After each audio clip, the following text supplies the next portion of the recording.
Going to go to the papers now. Haxi Mears-Belkin's with us today for the newspapers. One story really dominating the front pages. It's tonight's televised debate, isn't it, between the US presidential hopefuls Donald Trump and Hillary Clinton. Absolutely. Now, the front pages, even though we've still got 6 weeks to go, have been enjoying this one. Let's start with Le Figaro, which is leading with the headline Face à Face. Face to face. The paper predicts that some 100 million people will be tuning in to watch tonight's debate, and that's almost as many as tune in to watch the Super Bowl. Astounding numbers here. The debate is the first of three before Americans head to the polls, and with 20% of voters still undecided, there is, as this paper reminds us, a lot to play for. And Les Echos agrees, reminding us that this presidential race is a duel that's consuming America.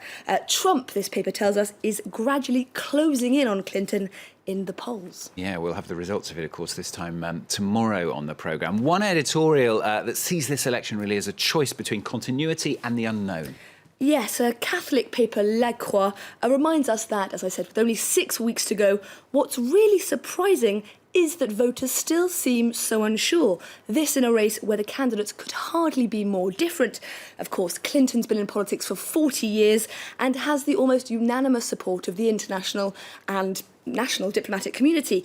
Trump, meanwhile, has ripped up the political rulebook, and this editorial describes him as a dog let loose. They're not mincing their words, both within his own party, within the Republican Party, and the American political landscape as a whole. Libération leading with this as well. They've been a little bit creative, haven't they, with Photoshop? They have. Débattez-vous. Let the debate begin, reads this headline, alongside a picture of the two candidates against a black background, as you can see there, dramatically lit and pointing at each other rather aggressively, I think we can say.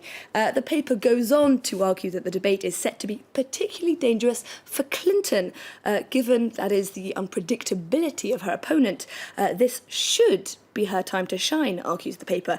But Trump's ability to capitalise on popular resentment of the establishment should not be underestimated. And one French paper you found is looking a little bit beyond the debate, a little bit more concerned about what a Trump presidency could mean for the economy. Donald Donald the Threat, reads the front page of L'Opinion. The paper is keen to point out that Trump's plans for the economy could spell disaster. Specifically, the paper cites his pledge to raise taxes on imports from Mexico and China to 45%. Now, this piece says that the markets haven't really been taking that promise seriously. They don't believe that Trump will actually win this election. But it warns that if he is elected, pledges like this could result in highly disruptive global tariff wars. Now, there's a piece in Les Echos that Haxi has pulled out from us. This is from Terre Haute in Indiana, caught her eye. The small town has votes for the winning candidate for 60 years, and its mayor has some very interesting observations. Now, this is a town that's been called one of the best electoral barometers in the country. It's got a population of just 60,000 people, but over the past few months, Terre Haute has been inundated, as you might imagine, with journalists from around the world. The town's mayor is quoted here as saying that he thinks Donald Trump is likely to win in Terre Haute by a slight majority. Right. But then this paper is quite cautious. It goes on to say that this presidential race has been so unconventional, so unpredictable, that normal rules simply don't apply. The paper predicts that Terre Haute, if indeed, as the mayor predicts, it does vote Trump, would lose its status as a presidential oracle, assuming, of course, that Clinton maintains her narrow lead. OK, I suspect there'll be a lot of people reporting from there as well when the election actually comes around. Let's go from one presidential election to another one. We're going to head to Gabon on Friday night there. The Constitutional Court validating the re-election of Ali Bongo, and the papers are still talking about it. Absolutely. Since the end of August, when the people of Gabon set out to vote for their new president, opposition leader Jean Ping has insisted that the election was rigged and that the election was in no way free and fair.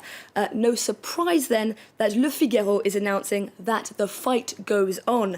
The paper reports that Jean Ping, unsuccessful in his attempts to overthrow the outcome in his own country, he's taking that battle abroad.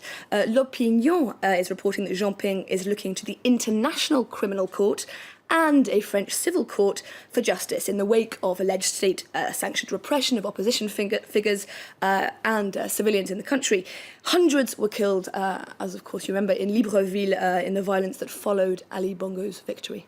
And something a little bit lighter to end with. The world's largest ever telescope apparently has got up and running. This is in China. The pictures of this telescope really are quite astounding. It has a diameter of 0.5 kilometre, so Wow. 500 metres, covers the equivalent of 30 football pitches, Wow. and cost a rather eye-watering 165 million euros, Nice. all in the service of detecting extraterrestrial life. I wonder whether that money has been well invested. You can only we wonder, shall can't you? discover. We shall discover. It We'll does look see. incredible, doesn't it? Look forward to seeing some images from it, hopefully, very soon. Thank you, Haxi. Haxi with the French papers. She will, of course, be back in 2 hours' time with the international one, so stay with us for that.